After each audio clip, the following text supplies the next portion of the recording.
All right, welcome back to another podcast episode. This week we have a fruitarian, and his name is Kev Ramon. Welcome to the show, Kev. Hey, thank you. Thank you for having me. Absolutely, pleasure, pleasure. So, really wanted to get you on the show. When I saw your first initial information, it was intriguing to me because everyone that follows my social medias and follows this podcast knows that I've been vegan for 9 years and a high fruit diet. Not completely fruit, all fruit, but uh, 80 to 9% fruit. So interesting to talk to a gentleman like you who's 100% fruit. And I've had other interviews with other people in the past a long time ago, but this is the first one to all fruit. So tell me, first of all, what's your origin story of how you decided to go 100% fruit? Was it for health reasons or was it for some other reasons? Well, my journey, it started off, this part of my journey, it started off as a weight loss journey. And I was overweight for a lot of years. I was overweight most of my life. And I had always struggled with, losing the weight. Um, and after years of struggling and like desperately wanting to get this weight off, at some point I started learning more about what I was eating. I started reading ingredients labels and I started researching ingredients. And basically, the more I learned about what I was eating, the more I stopped eating it. And I just kind of went down the line.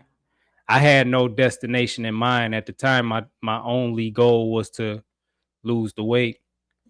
And but the more I kept learning about what I was eating, it was just diabolical. It was evil what I learned they were putting in the things that I was eating. Like I learned they were putting things, chemicals in what I was eating that it was designed to make me overeat and thus gain weight, thus being overweight. And so that's how it started for me. And I still do that to this day.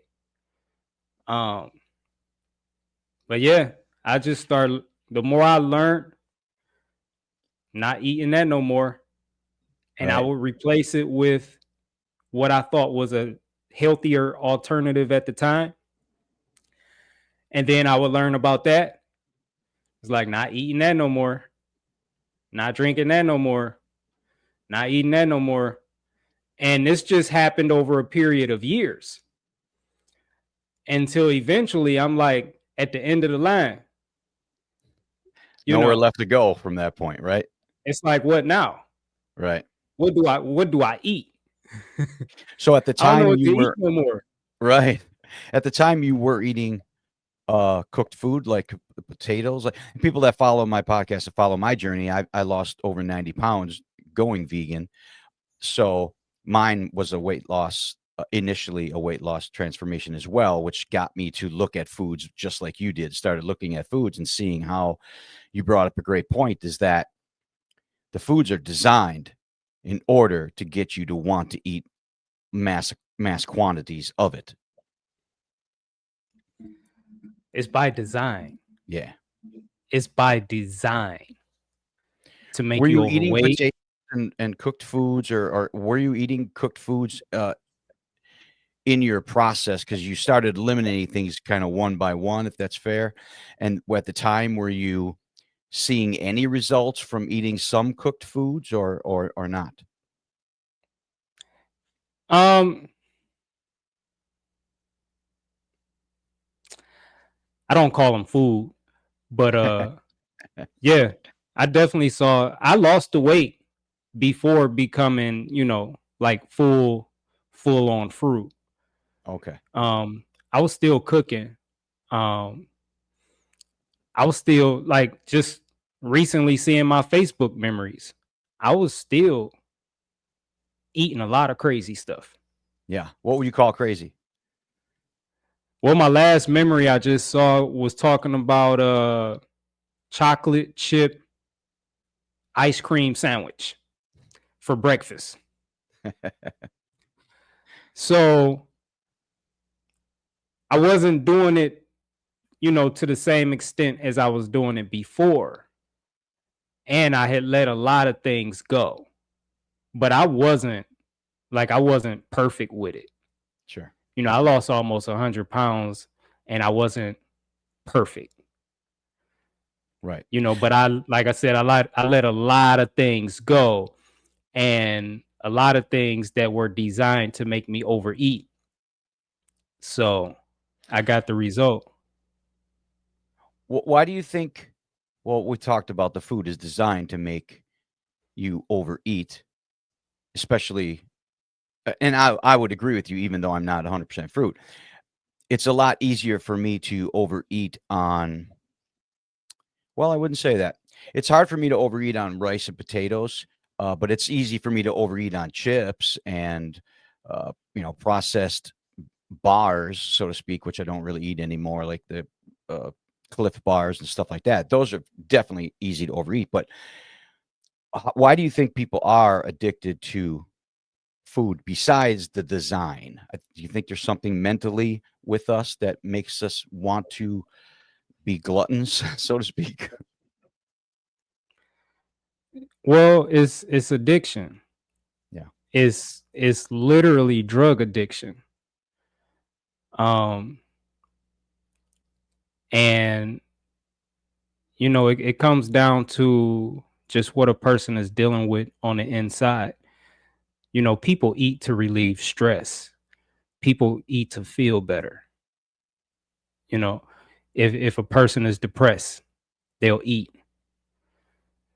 I've seen like a lot of those my 600-pound life shows, and like I've heard numerous people just talk about how terrible they're feeling, before eating, and then they'll eat something and it's like it all goes away.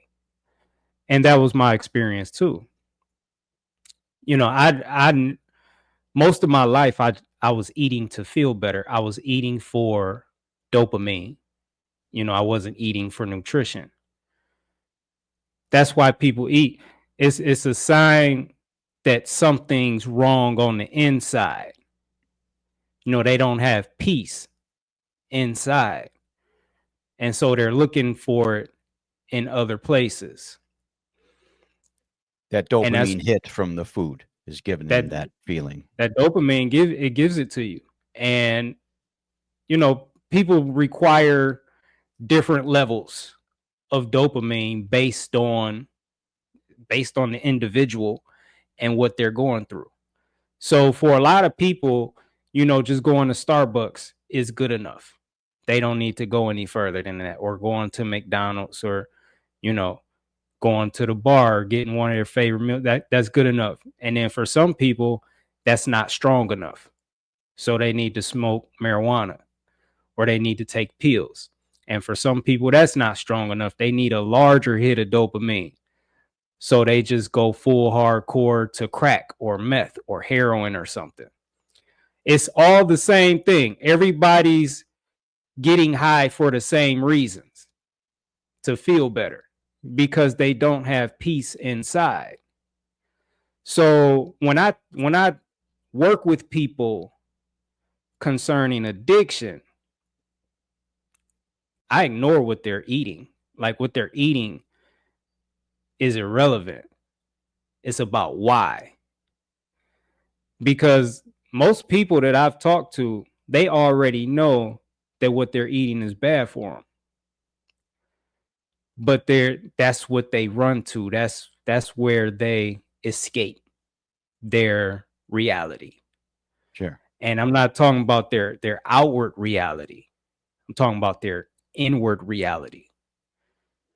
And they don't So make the connection that the food is what they're running to. Because I think when when we talk about food, a lot of people don't really see the connection of how it is connected to a bigger part of your life that is in dysfunction.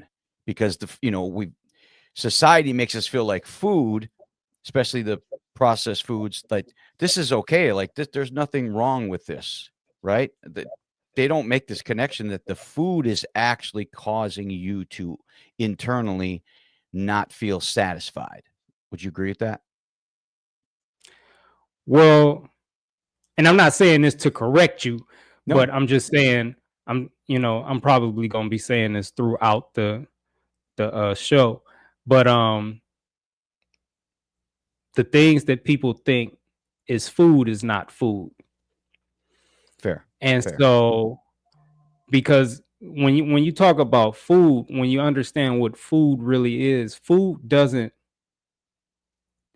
have that same effect. I've experienced this like when I was transitioning to fruit, and I had moments where I'm stressed out. I'm just going through some things, and I noticed I would always go to, a vegan restaurant. And I remember asking myself, why don't you eat fruit when you stressed out? Why don't you eat fruit when you got a lot on your mind? Why don't you eat fruit when you're feeling heavy? Why you always go to this restaurant, eat this vegan stuff? And I just noticed the clear distinction. It's because fruit doesn't give me that relief. It doesn't allow me to escape. It doesn't allow me to suppress how I feel. That's what drugs do. Drugs allow you to escape your reality and suppress how you feel. Drugs allow you to numb yourself. And so that's why people run to the restaurants, this processed junk. They may cook something themselves, like whatever it is, because it's going to give them the feeling that they're searching for. Ultimately, again, they're not looking for nutrition. They're searching for a feeling. They want to feel better. for And sure. so that's what they do. And it's socially acceptable because everyone thinks that this is food. This stuff should be illegal. Literally. There should be people going to jail making these products. But the only thing is that you can, like, to be fair, nobody's making anyone eat it. Right. People are eating these things by choice, and they're putting the ingredients, they're putting the list of poisons on the packaging. They're telling you to some degree what's in it. They're telling you enough. Like, they're giving you enough information for you to make a decision. Right? But nobody reads it because, again, most people are not eating for nutrition. They just want to feel better. So for me, a big part of my transition, what really got me over, I guess, the hump, you could say, is when I started addressing why I wanted to eat certain things and exactly what I was feeling in those moments. And I started addressing that. I just ignored what I was eating, and I started searching for why. And once I addressed that, then my eating just aligned. It was a type of healing that I had to go through. And so people are just hurting. People are hurting. And it's socially acceptable. It, like, everybody think, like I said, everybody thinks these things are food, and they're not. And because everybody's doing it, from the government down, your lawmakers, your nutritionists, your doctors, all of the experts, the professionals, everybody's doing it. And we've all been taught to believe that these things are food. Even your psychiatrists that are, they're in practice to help people overcome mental health issues. they have their own mental health issues. They're going to the bars to address their mental health issues, or they're going to McDonald's or the Starbucks to help with their mental health issues. It's like everybody's in the same boat. And so it's just normalized. But it's literally no different than being addicted to crack or being addicted to heroin, being addicted to meth. And what's really just to show you how significant this is and how bad of a space people are in. If you look at the statistics, like I do a lot of this too, over 800 million people have diabetes. This is diet related. Like I've talked to people that's reverse diabetes just by changing their diet. Oh, for sure. For sure. Right? That's almost 1 billion people. Almost 1 billion people are obese. Almost 1 billion people have heart disease. Millions of people are dying from cancer every year, and the list of diseases go on and on and on and on and on. And all of these diseases are diet related. You could just change your diet and you can heal. Like there's people that have written books about healing from cancer just from eating grapes. That's it. After years of going to the hospital and having all these different cancer treatments, chemotherapy, all these different things, and just getting worse.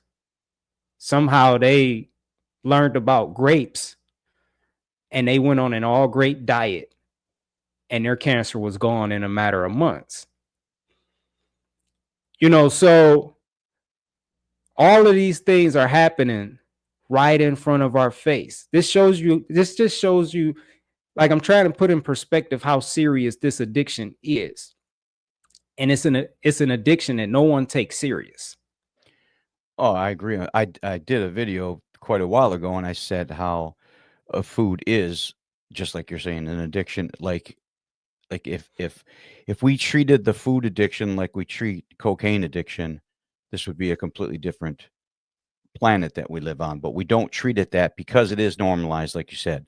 And like I agree with you now, and it's a fair point that some of the things that we're calling foods, and maybe that I say is a food, in your experience and in your opinion, they are not food. So let's dive into the fruitarian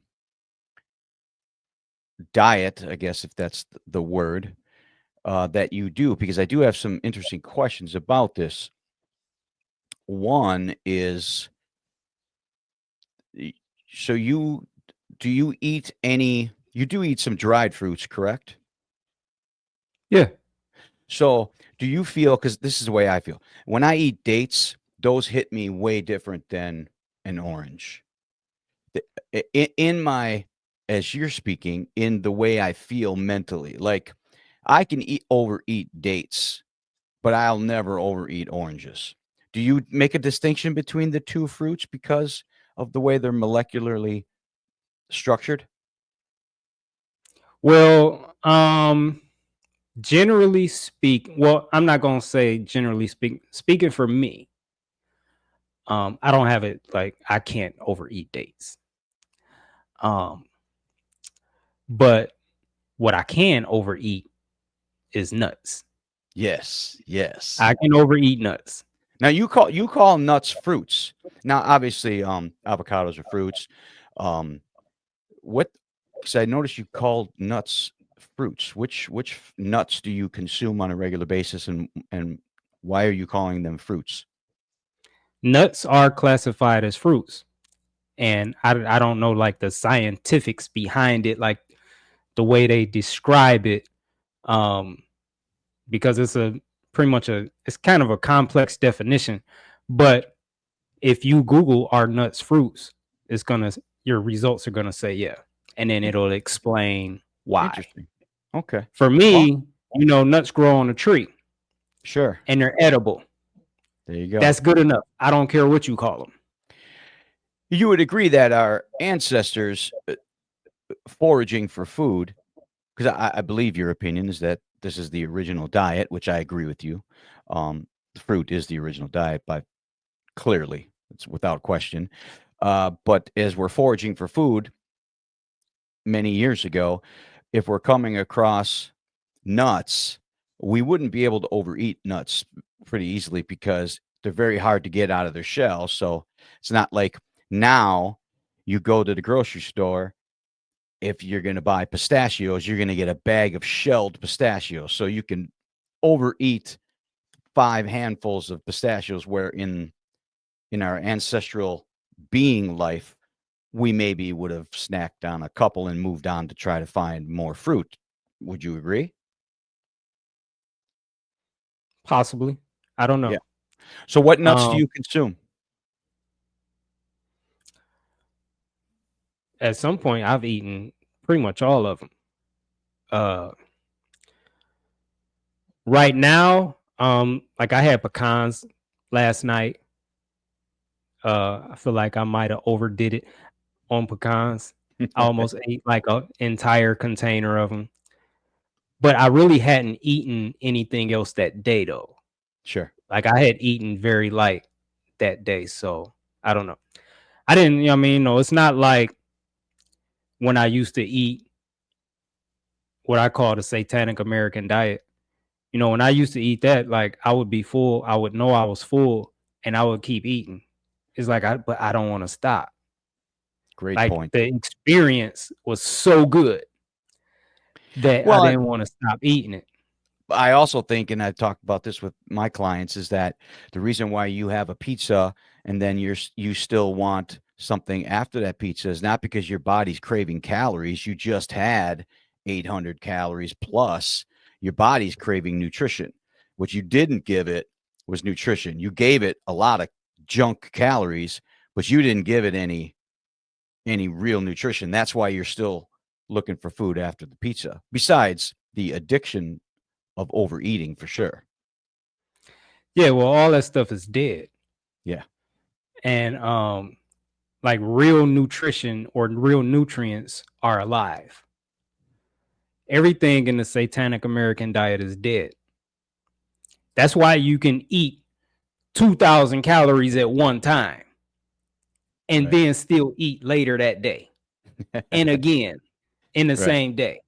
Yeah. You know, it's so easy to do. Like I would go like you go to like I don't know, like one of these like a Wendy's or something like that Yeah. and get you a combo meal. Yeah, that's easily like the ones I would get. You're easily at 1,500 calories just one meal. But it's all dead.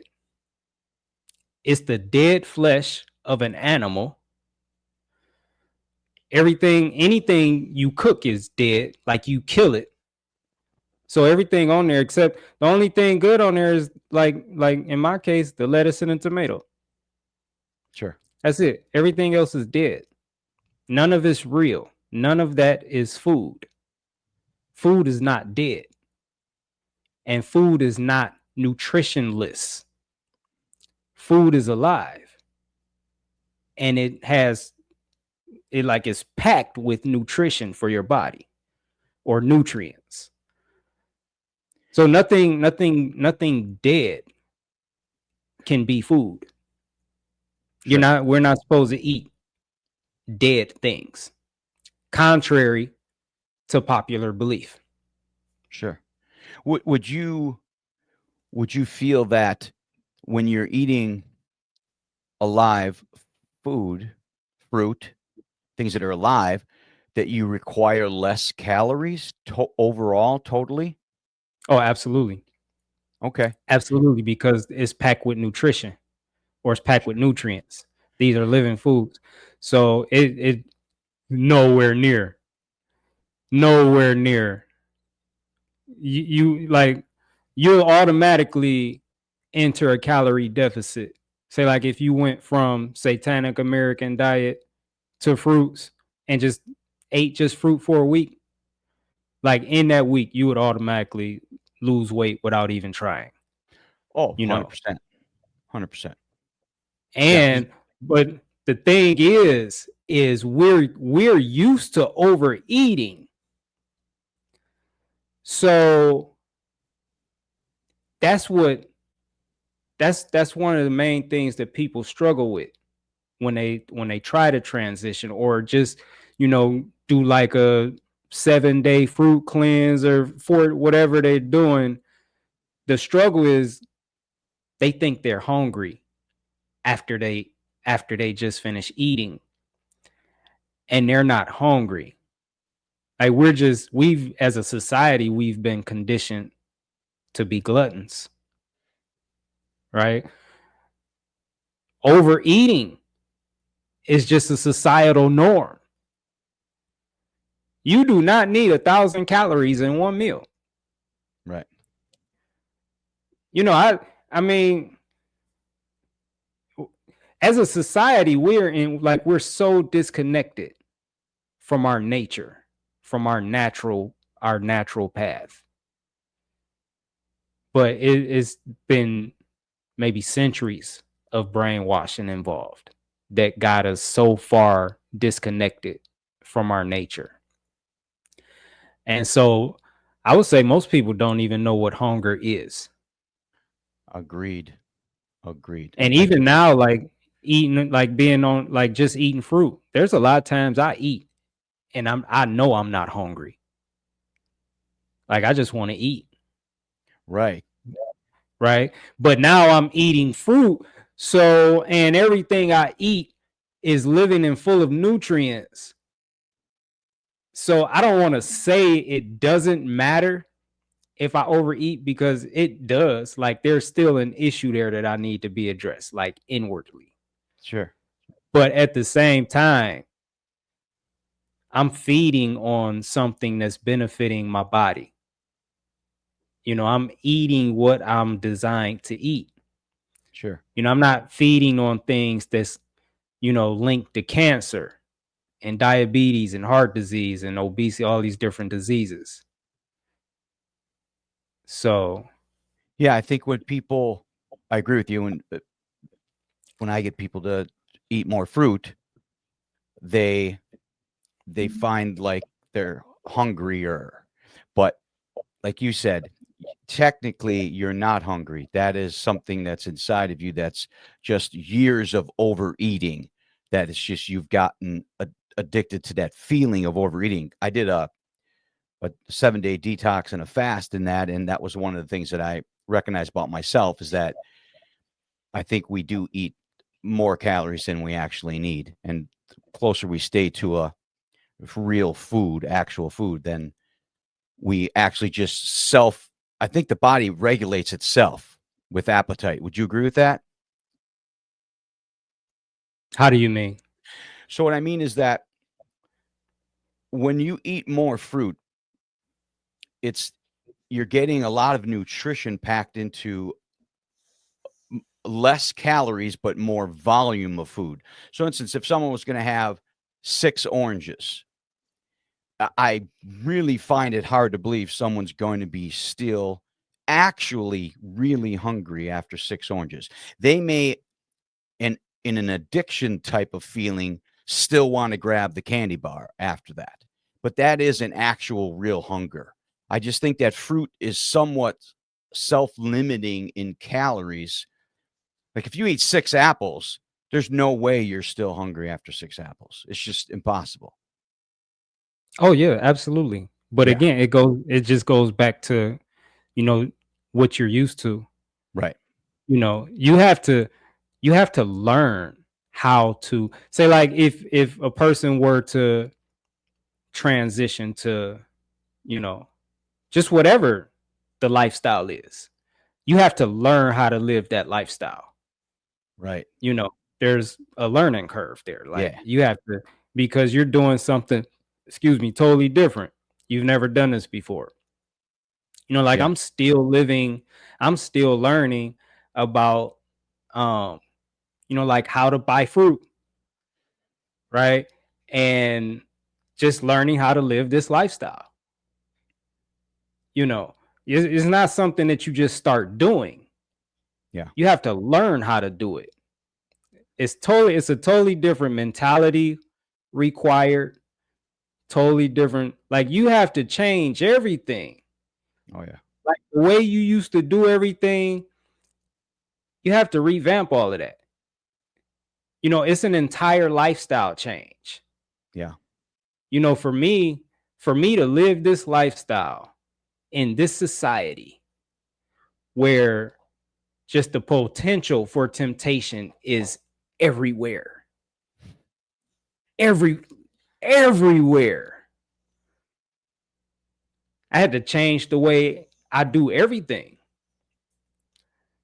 just to be able to live this lifestyle without temptation, without cravings, without struggling, without it being hard. Well, you So brought up there, a really good point in one of your videos. You said you're talking about what you do in order to get healthy or reverse disease or lose weight is that you're going to have to continue to do that. So you have to pick something that you can continue to do for long periods of time. If I'm saying that the right way, it was one of your videos that I saw. So if people are going to choose a lifestyle to get them from point A to point B, that better be something that you can continue to do. Otherwise, you're just going to fall back. yeah, I went live on Facebook Yeah, that's what it yesterday, and was. somebody had asked me about water fasting, and it's like, I mean, it's cool, Yeah, but they were asking water fasting versus fruitarian, like eating just fruit. And I'm like, well, you can't sustain a water fast. right. You can only drink just water for so long, and you'll die. Yeah, If you try to do that for 6 months, you try to do that for a year, your body's gonna shut down, right. right? But you can live on eating just fruit. Like that's what we're supposed to be eating. Like that's our species specific food. There's over from I don't know, last statistic I read about this. Like this is just an estimate. There's over 100,000 different types of fruits, Yeah, like different varieties, and then it's like each variety has its own variety, right? So say in that 100,000 different types of fruits, you have apples, but there's over 7,500 different types of apples, sure. right? And each fruit, there's over 1,000 different types of watermelon. There's over 1,000 different types of bananas. There's over, I believe, like 400 different types of oranges, on and on and on and on, right? That's what we're supposed to eat. What do you say to people that say that the fruit nowadays is a hybrid? They've bastardized the growing process and hybridized this fruit, and that the fruit that we have now is 10 times more sweet than it ever was in the past, and so therefore it's not good for you. And fruit is high in sugar, blah blah blah. What do you say to that? Yeah, and the soil doesn't Yeah, have any nutrients in it, exactly. and Yeah, all these things. Well, one thing, I mean, it depends on who I'm talking to, but generally, I'll say, "How do you know?" good point. Like, really, how do you know? Like, you could shut a lot of people up with "How do you know?" Yeah, Because the truth is, they don't. They're just regurgitating something that they heard someone else say, right. and then I would go to them. How do you know? Well, I heard so and so. Then I would go to, how do you know? And if you keep going down the line, nobody really knows. Right, Like who was here 1,000 years ago? right. To Who tell us knows? that it Like, tastes different. yeah, Yeah, like we how don't. do you know? Well, and no one can argue that an apple is a better choice than a cheeseburger. Like, you'd have to be stupid People to can try to argue that. People some argue it all the time. well, some people do. People argue it all the time. Like, You it's in know, your nature. Like, people have said this before, the old example where you put a baby and you hand it slice of an orange and you put it in with, a baby chicken, and it's going to pet the chicken. It's going to eat the orange by instinct, 100%. Absolutely. Yeah. Absolutely. How do you explain? Because, and I get this question a lot. So I'm going to pick your brain on a couple of things here. I know you're, if it's fair to say that you are biblically astute and you believe that we were given this diet by our creator. And so, therefore, this is the species specific diet for us, which I do agree with you. How do you respond to people that say at some point in the Bible, meat was given to people to eat and allowed to eat? I have my own response, but I'd love to know your response to that. Well, okay, so I don't believe, or I don't know that fruit is our species specific diet because of what the Bible say. I was eating just fruit before I even like noticed it was in the Bible. Okay.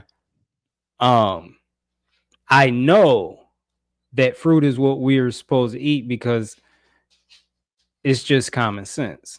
And the way our It, body's designed. it's that, like, to break it down even further, most things that people eat, they don't even like. Like if you were like nothing in the Satanic American, everything in the Satanic American diet is a mixture of things. I'm about to go off. Yeah. Kind of, so just help me remember the about, what the Bible says about eating meat. Because I want to come back to that, but I'm about to go another Sure. way. So take people that eat animals. Yeah.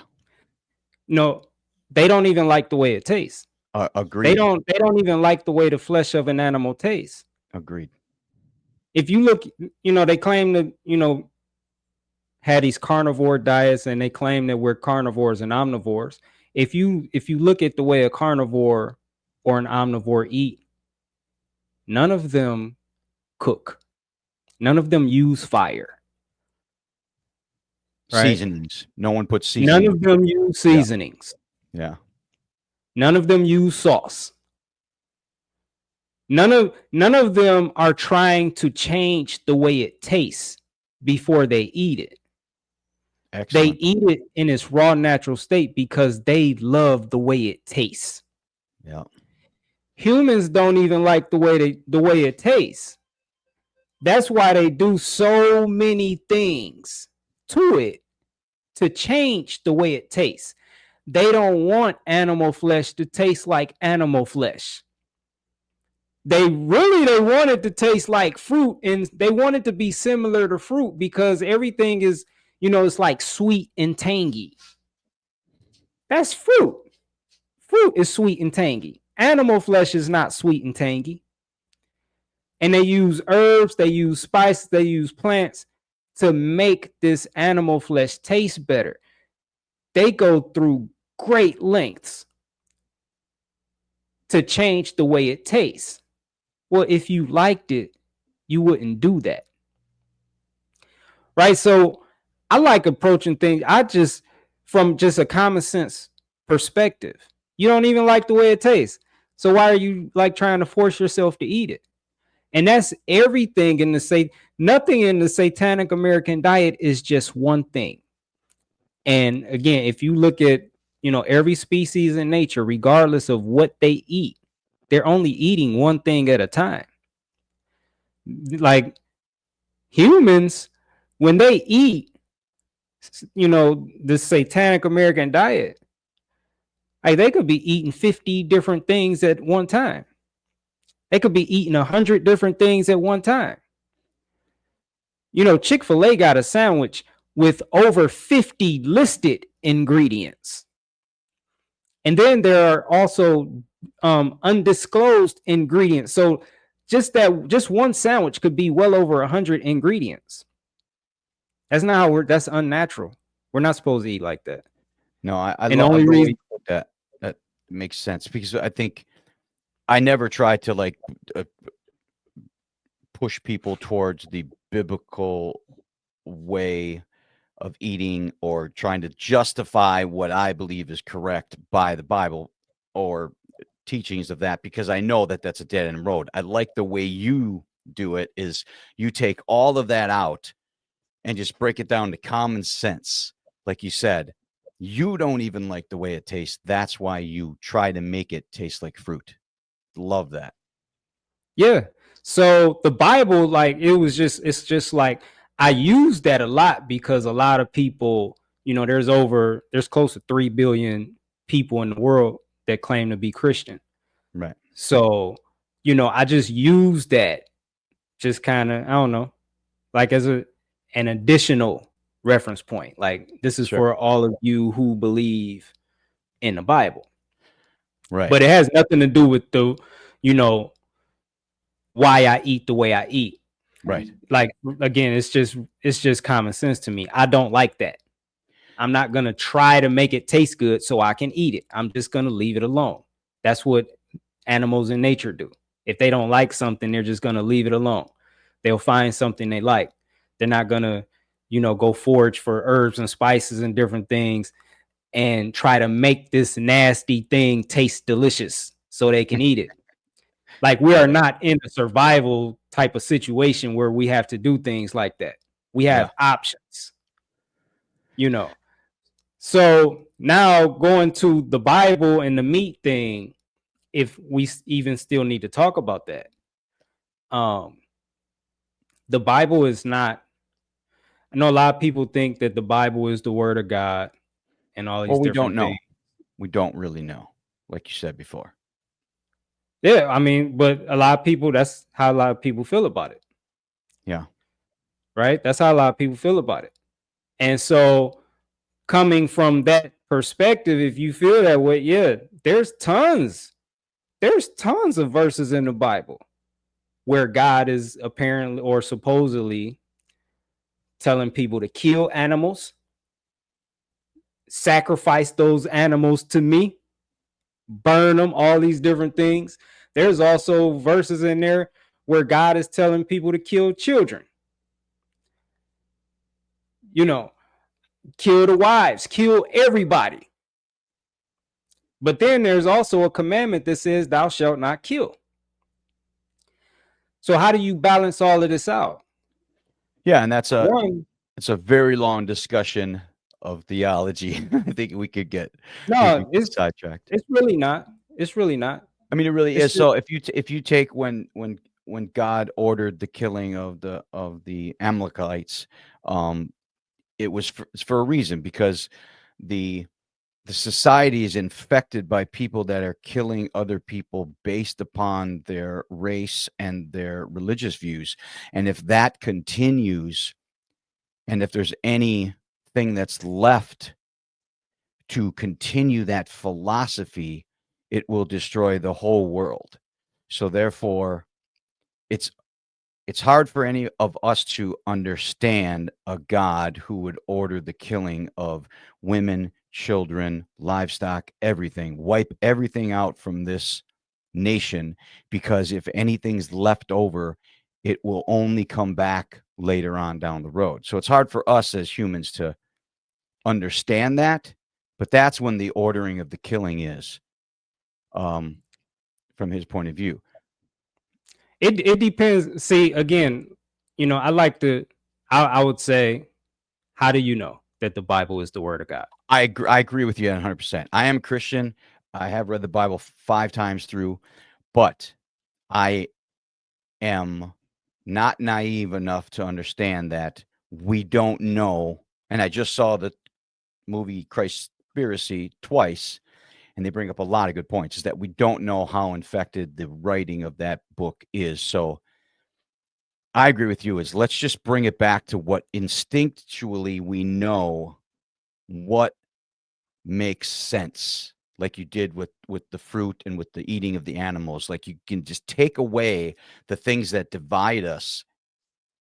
You see what I'm saying? Like you're taking away these points that can be convoluted and just bring it back to like you did, right back to the basics. I think that's how we get more people to eat this type of way. Well, the how do I say, the Bible, right, Yeah. is inside of you, Love that. Love that. right? You don't need to read the Bible to know not to kill your mother, Right. Agreed. right? You don't need to go to church to listen to a sermon to, okay, I got it. I won't kill her, Right. right? You already know that, Yeah. right? Like, the truth is inside of us. And Absolutely. what's happened is people have allowed a book which was written by men to replace the truth that's on the inside of them. And men lie.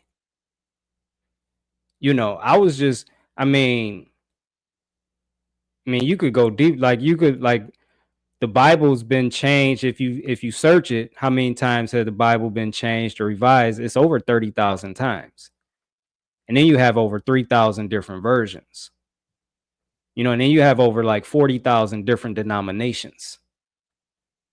And all the while, the truth is inside of you. Now the Bible changed my life. So I'm not saying anything negative about the Bible. Like, I used to read the Bible like 10, 12 hours a day. I did this for years, for like up to 10 years. It changed my life. So there's a lot of truth in the Bible, but ultimately the truth that's in the Bible directed me to the truth on the inside of me. Because if you don't feel it on the inside, if it doesn't resonate with you on the inside, you're going to just ignore it. Like with you, if I tell you that, we're supposed to be killing animals and eating them, that doesn't resonate with you on the inside anymore. Maybe at one point it did. So it doesn't matter. I could show you tons of manuscripts, ancient scrolls, all kind of things that supposedly say that. But if it's not saying that on the inside of you, you're not going to do it. It's like, no, I'm just not feeling that though. That's not Right. what I feel on the inside. The truth is inside of you. And so it's all about awakening to that truth that's already in you. And there's a lot of things that can be used to, ultimately direct you back to the truth on the inside of you. But whatever it is, that's what it should be. That should be the goal. Like when anybody I talk to, I'm always pointing them back to, what do you think you should, like, what are you feeling inside? You have to learn how to listen to that voice on the inside of you. And it's on the inside of all of us. I live by that. I used to live by the Bible, as best as I could. And then I started learning the truth is in here. So when you see in the Bible, kill these animals and sacrifice them to me, well, God created the animals. So how can we give God something that already belongs to God? The earth is the Lord's and the fullness thereof. Everything belongs to God already. So, like, for me, it's just like, I just have to keep in mind, okay, the Bible, it was written by people just like me in an earlier time period. I would never go against what I feel on the inside. If you read in the Bible that, at a certain point in life, you're supposed to kill your parents, would you do it? Because the Bible say it. Right. Of course You're not. not gonna do it. Yeah. Nobody's going to do that unless you're like a psychopath. Right? Right. Well, that's why when people Nobody. talk about having laws and they say that bringing them back to the original laws in the Bible. It's like, well, the biggest argument against the people who are not religious or don't believe in the Bible, they say, well, that's not where the laws or the rules come from, because they come from what's inside you, like you said. People already instinctually know what's right and what's wrong, Absolutely. It's and that would inside. go for food as well. When you so no cooked food, all fruit, and when people come to you and say, "Well, what about areas of like the blue zones and other areas where people do live very long?" I just had a conversation when I was in Key West with a woman who owns a shop, and her grandmother lived to 110, but they eat cooked food, and they actually eat uh, some animal products as well. What's your response to that? Is that how, I suppose you're going to say that just because people can live a long time, that doesn't mean it's still right, because instinctually you know it's right. Because you're not doing this for health. You're doing this because this is what instinctually makes sense. Is that fair? Absolutely. Um, and I just wanted to say, look, be you're asking some great questions. I just Sorry. wanted to I just wanted to put that in there because I'm loving these questions. You're asking like the best questions. Thank you. Like these are questions that I've heard, just like I hear people like constantly. Like these are the questions that are on people's minds, Right.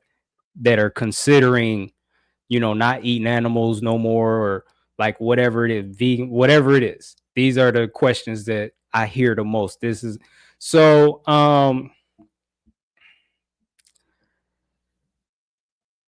well, one, like I hear that a lot, you know, parents, grandparents, whoever, live to 100 years, 105, 99, like whatever. One, they never talk about these people's health, right? And then when I ask them about it, they get quiet. Yeah. So what was their health like? The only people that don't get quiet are the people that genuinely, like, they're genuinely asking the question. A lot of people are just like trolling, but people that are genuinely asking, they will answer this question. I say, what was their health like? Did they ever have surgery? Are they on any drugs? Are they in excellent health? And I've never gotten one yes. Like, yeah, they had this surgery, that surgery. Yeah, they're on, 3 different drugs, 4 different drugs a day. You know, um, yeah, they need a walker to walk, or they're in a wheelchair, like they can't really move, they can't drive anymore, they're wearing a diaper, they have this condition, they have that condition, you know, on and on and on.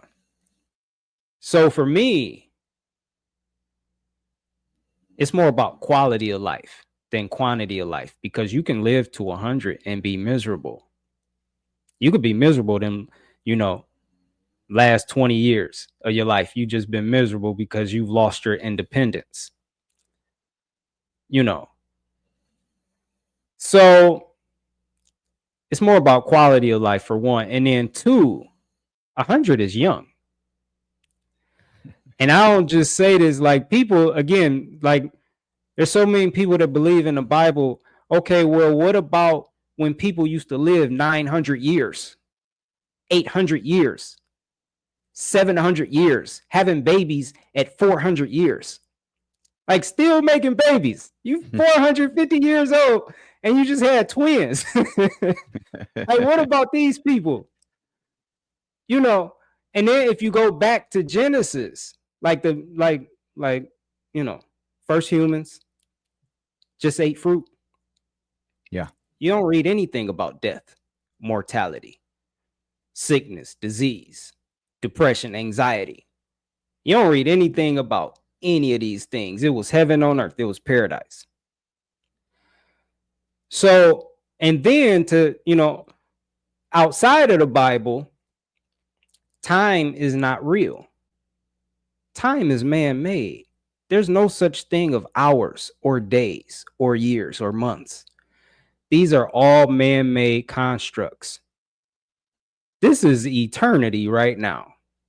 If you take away everything that man made, then this is eternity.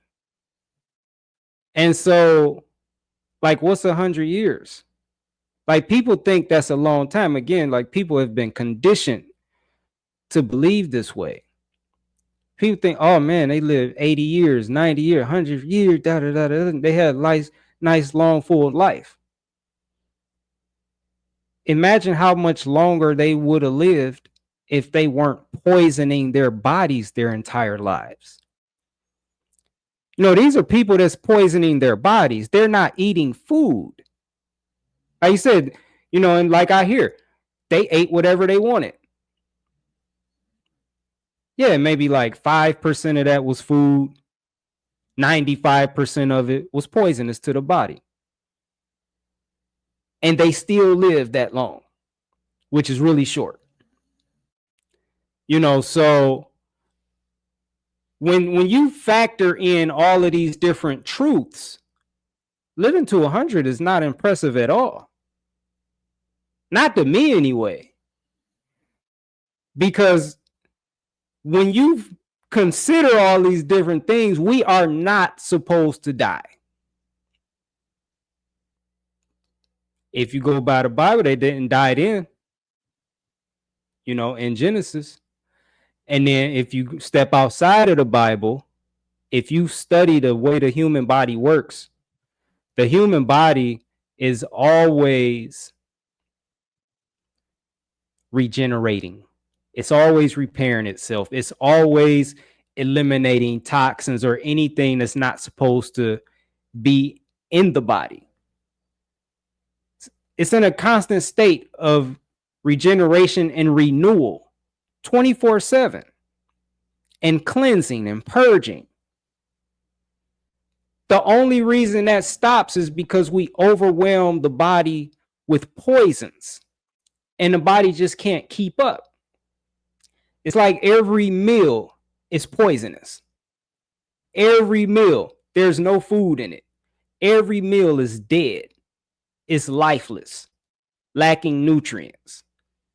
And the body's just struggling to keep up. And then you're eating 50, 60, 70 different things at one time. Like, imagine going to work and your boss giving you 50 different tasks to complete. And you got an hour to do it. You know, like, imagine the stress you would feel, to overwhelm, the pressure.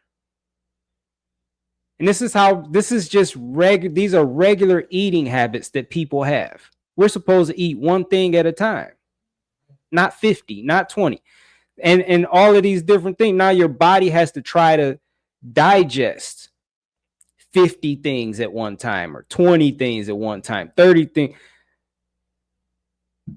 And at least most of it, if not all of it, is not even supposed to be in your body. Right. Like, sugar is not supposed to be in your body. You know, MSG is not supposed to be in your body. High fructose corn syrup is not supposed to be in your body. Sucralose is not supposed to be in your body. No, corn starch, all these different things. These things are not supposed to be. The rotten flesh of a dead animal is not supposed to be in your body. None of these things are supposed to be in your body. And these are the things we're putting in our bodies. The milk from a cow is not supposed to be in a human's body. That milk is for a cow's baby, not for a human.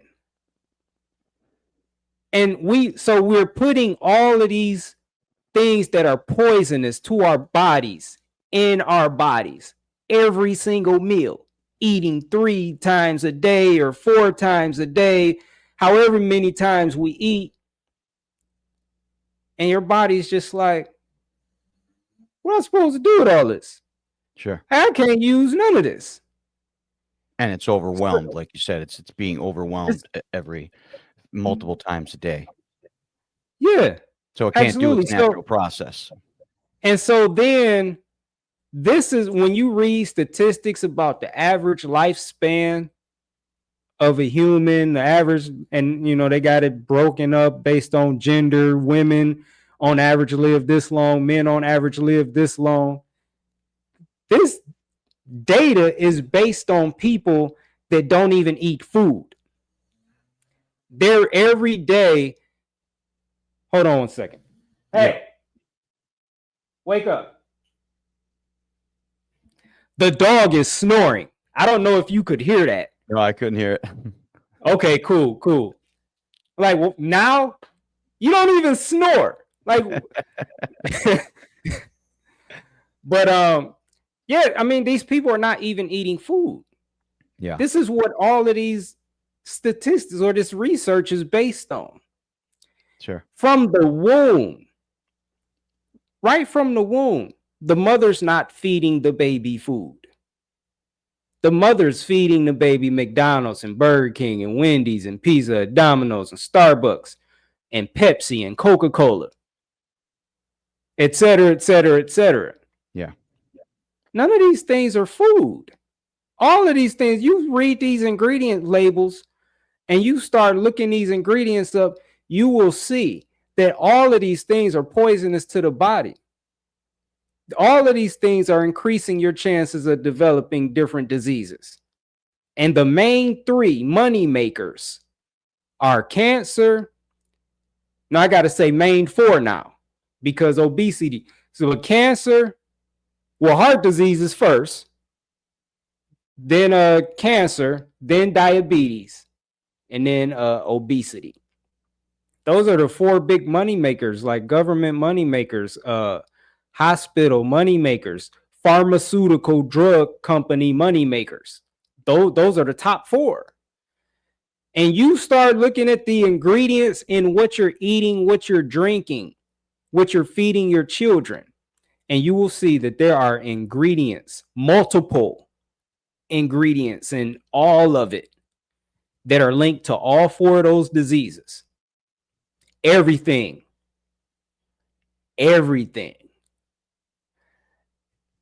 This is not food. Food does not make you sick. Food does not increase your chances of developing cancer or heart disease or diabetes. Food does not increase your chances of being obese. Food does not do that. Right. You don't see a deer in the wild overweight.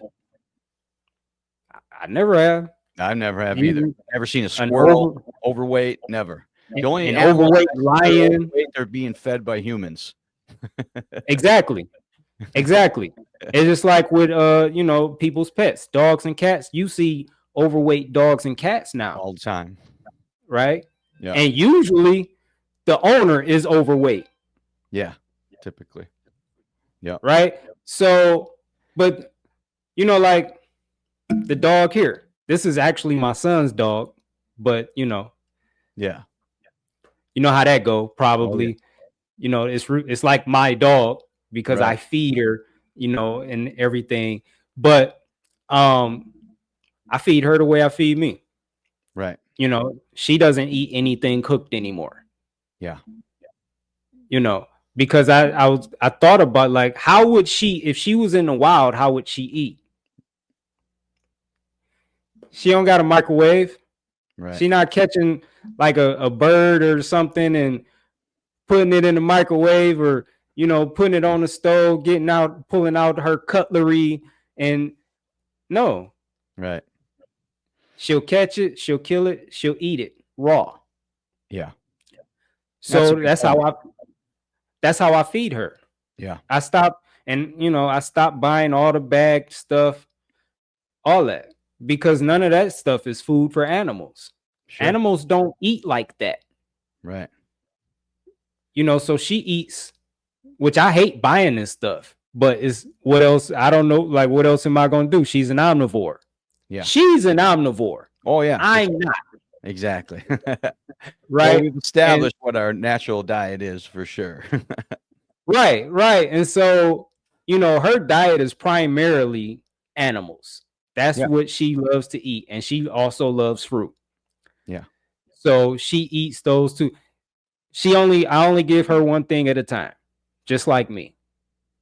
So, I'll buy like a chicken carcass, and, cut it in half. I'll give her that. That's a meal for her. For sure. You know. Excellent. Well, we've established some very, very good things. I want to be respectful of your time. I know your time is short today. I just have a couple more questions, and then we'll talk about, we'll wrap it up with talking about your fruit revival. Let you get that out there to everybody. So, one question is, so since fruit is the natural substance that we should be consuming, would you say that humans were designed to live in certain areas? Because, I'm up in Wisconsin. People move away from fruit as our ancestors traveled away. We're moving away from where fruit is readily available, even though now we live in a society where you can get fruit anywhere on the corner grocery store. But for a while there, people had a hard time finding fruit, depending on where they lived. The first people that came up to this area in Wisconsin, they didn't have fruit on fruit trees everywhere. So they had to try to devise ways to get fruit. So would you say that people are probably designed to live more where fruit is readily available? Oh, absolutely. Yeah, I agree. Absolutely. I'm in Ohio. Okay. I couldn't live. I couldn't even survive here without Grocery stores. HVAC. Right. Right. No, not even food, just in general, like the weather in Ohio in the winter. I couldn't survive here without HVAC and heat in the car and all these different things. Like you need boots and you need coats and hats and gloves.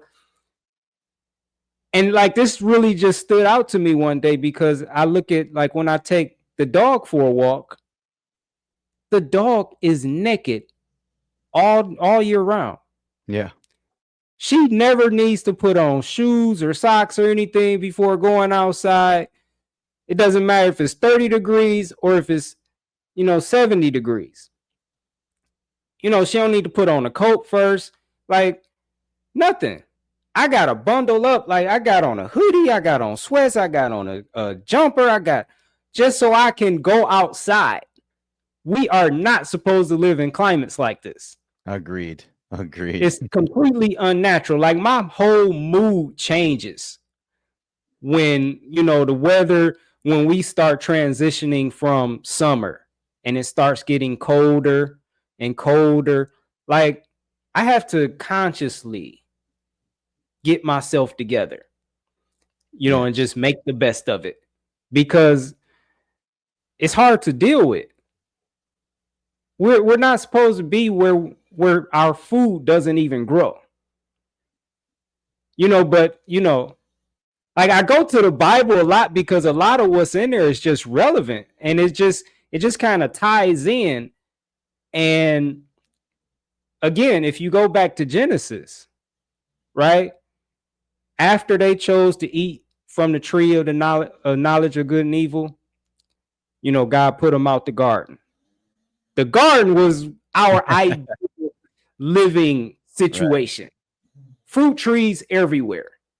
The perfect temperature every day.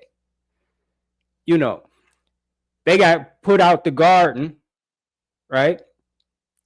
And then, like shortly after that, I don't remember where exactly, but shortly after that, you just read about people being scattered. Yeah. Right. And so, I'm not saying that's how it really happened or whatever, but at some point, people were scattered and now they're just looking for land. And if you just settle. Yeah. Like nobody's here. We don't have to fight nobody for this land. Let's just stay here. Yeah, but what are we going to eat? There's no fruit here. Yeah. I don't know. let's try to catch that animal over there. Eat the animal. Ugh, I don't want to eat. But eventually, especially after the discovery of fire. Yeah. Like I read that humans lived for about 2 million years before the discovery of fire. Yeah. Right. Now, again, I don't know if that's true, but let's just suppose it is. What are you eating? Yeah. Because most living somewhere where food is readily available. Yeah. And most humans today, 99% of humans today are not eating the flesh of animals raw. So No. if they can't cook it, they're not going to eat it. So what are you doing before fire was discovered? Before electricity was discovered? Before stoves? Like, what are you doing? What are you eating? Right. You can go up to a tree and pick some fruit off a tree and it's delicious. So yeah, like I'm wanting to move.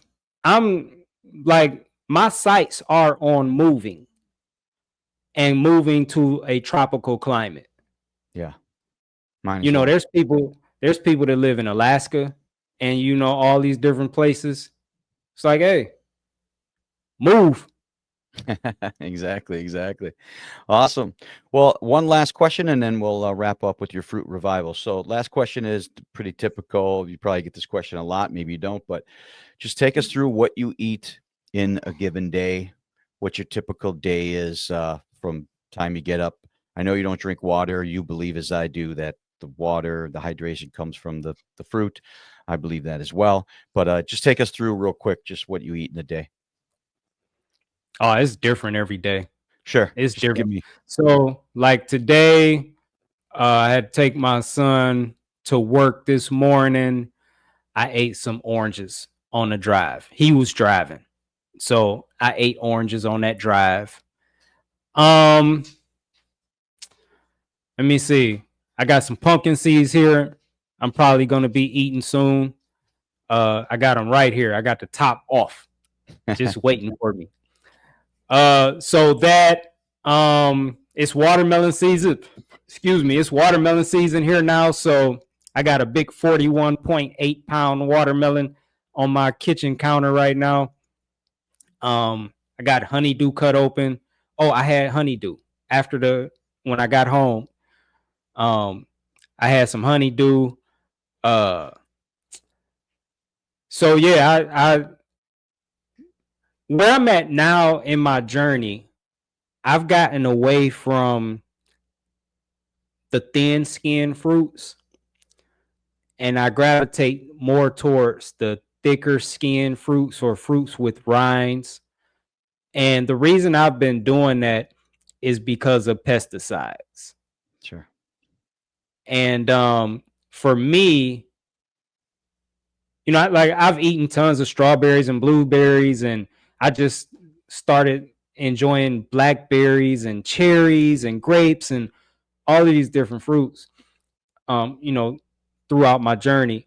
Um, but I feel more comfortable with fruits that have thicker protective layers because of the spraying and different things.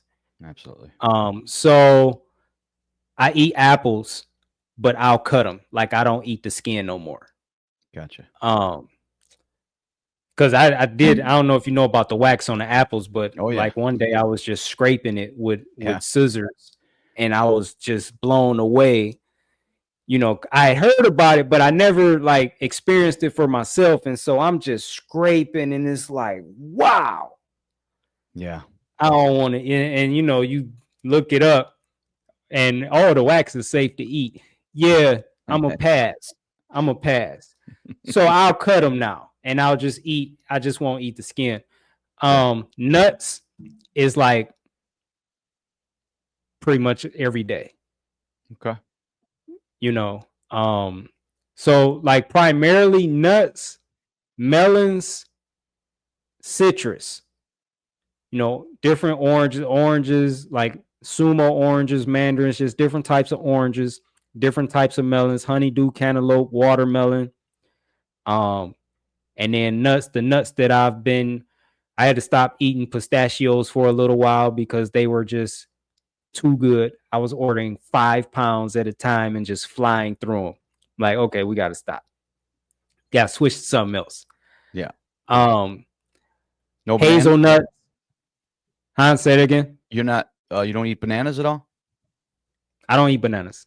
You don't eat? Bananas don't resonate with me. I Oh, don't know why. They just don't. sure.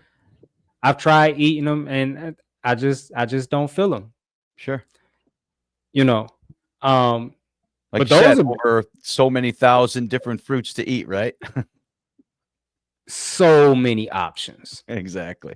So durian is a favorite of mine. Have you Yeah. ever had durian? I have not tried it. I have an Asian market here in town that I get my mangoes from, and um, I they have durian there, but I don't know. I've heard the smell and all of that, and I'm a little worried that I won't like it. I will try it at one point though. Yeah, if you don't like it, just throw it away. Exactly. Or Right. you maybe could just take it back. Yeah. Yeah. But that's an amazing fruit. It Yeah. it does, smell I guess differs. I leave durian in my room because I like for my room to smell like durian. Oh, really? Okay. I heard So it has like a pungent kind of stinky odor to it. I wouldn't disagree. Okay. Um, Yeah, they say it tastes great if you just get past the smell. That's what most people say. I feel like there's levels to it though, Sure, I'm sure. And right? different There's ripeness, levels. I'm sure, right? Um, yeah, I don't know. I know there's like over 400 different types of durian. Oh, okay. So there you go. So I've never smelled durian as like how I've heard it described by other people. Okay. Like I've read that it's illegal in some places, like Right. literally illegal because of the smell. Yeah. Yeah. I don't know what kind of durian that is. I don't know if I would eat that durian. Right. The durian I get is not like that. Well, that's good. Um, but you know, avocado, that's Yeah. another one of my staples. Yeah. So those are pretty much my staples: the melons, the citrus, avocado, nuts, and I'll throw pumpkin seeds in there. Those are the things I pretty much eat like pretty regularly. So Awesome. Excellent. Well, let's wrap things up here. Just give you a chance to talk about your fruit revival that you have going on, and then we can wrap things up here for you. yeah, fruit revival. That's I've done a few challenges, and fruit revival is an email course though.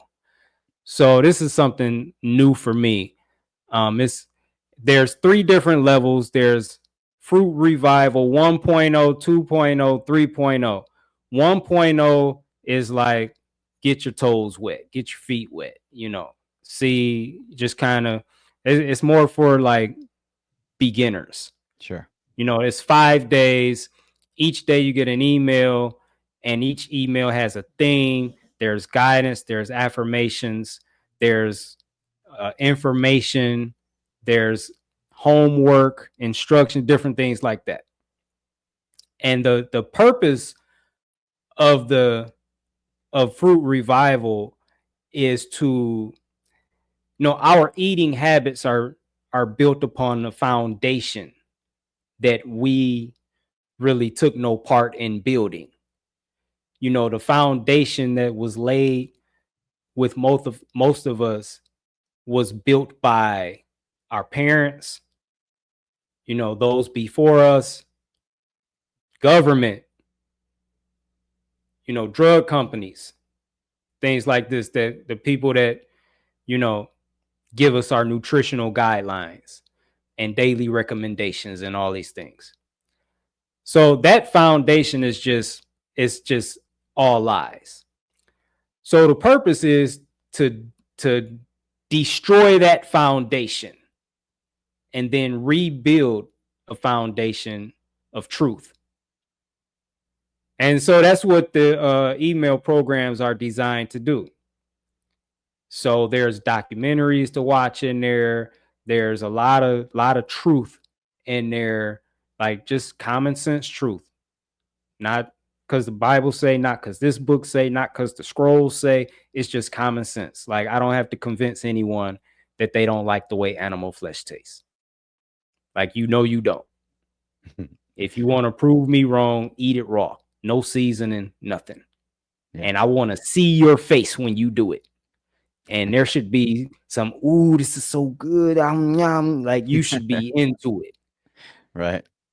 Right. So that's fruit revival. 1.0, like it just finished. I'll probably be running it back. I don't know. Let me see. Today, not this Monday, but maybe next Monday. So Okay. next Monday being the 19th, May 19th. You have to be on my email list to be a part of that. Of course, my email is Kev, Kev, the life coach at gmail.com. So yeah, and yeah, it's a great introductory challenge. You know, it's great for beginners, people who have never tried to transition before, or people that are struggling to transition. So yeah. Excellent. No, it's always great to try to give people a way to try to dip their toe in the water a little bit, because that usually leads to people going on to doing it more long term. So anytime we can give people more information is better. So appreciate you putting that out. I'll put all the links in the description box of everything, for all your links, your social media, and your email list, how people can sign up for that. And really appreciate you coming on the show and sharing your expertise and your lifestyle with us. I think people are going to get a lot of value out of it. Well, thank you. Thank you. I enjoyed doing this show, enjoy being on. I enjoy answering the questions. Like I said, it's really great questions. And yeah, Yeah, had a man, we great time. probably could have talked for 3 hours. Oh, easily. We Easily, definitely, I man. feel like we definitely could. Yeah. Yeah, well, maybe we'll have you back on. We'll do a follow up and we'll touch on a couple other things we didn't get a chance to touch on for sure. Hey, it would be my pleasure. It would Awesome. be my pleasure. All right, Coach Kev Ramon, we will talk to you soon. Thank you so much. All right. Thank you.